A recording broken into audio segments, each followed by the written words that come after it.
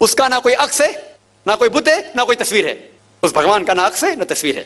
اور آگے لکھا ہوا ہے یجروید میں ادھیائے 40 شلوکا نمبر 9 میں اندھاتم پوشنتی یا اسموتی اپاستے. اندھاتم اندھکار، پروشنتی مطلب اندر جانا. وہ لوگ اندھکار میں جا رہے ہیں جو لوگ اسمبوتی کی پوجا کرتے ہیں. اسمبوتی مطلب قدرتی چیزیں، ہوا، آگ، پانی. جو لوگ قدرتی چیزیں کی پوجا کرتے ہیں وہ اندھکار میں جا رہے ہیں. اور آگے شلوکا کہتا ہے کہ وہ لوگ اور گہرے اندھکار میں جا رہے ہیں جو لوگ سمبوتی کی پوجا کرتے ہیں. سمبوتی مطلب بنائی ہوئی چیزیں، مطلب ٹیبل، چیئر، گاڑی، بت. یہ جو بنائی ہوئی چیزیں ہیں اس کی اگر پوجا کر رہے ہیں تو اور اندھکار میں جا رہے ہیں. اور آپ پڑھیں گے رگ وید، چاروں ویدوں سے سب سے اونچا وید ہے رگ وید. رگ وید میں لکھا ہوا ہے جلد نمبر 1 بک نمبر 1 کتاب نمبر 1 ہم نمبر 164 شلوکا نمبر 46 ایکم ست وپر بہودا ودانتے، جس کے معنی ہے سچ ایک ہے، سچائی ایک ہے، بھگوان ایک ہے. اور سنت لوگ بھگوان کو مختلف ناموں سے پکارتے ہیں لیکن بھگوان ایک ہے.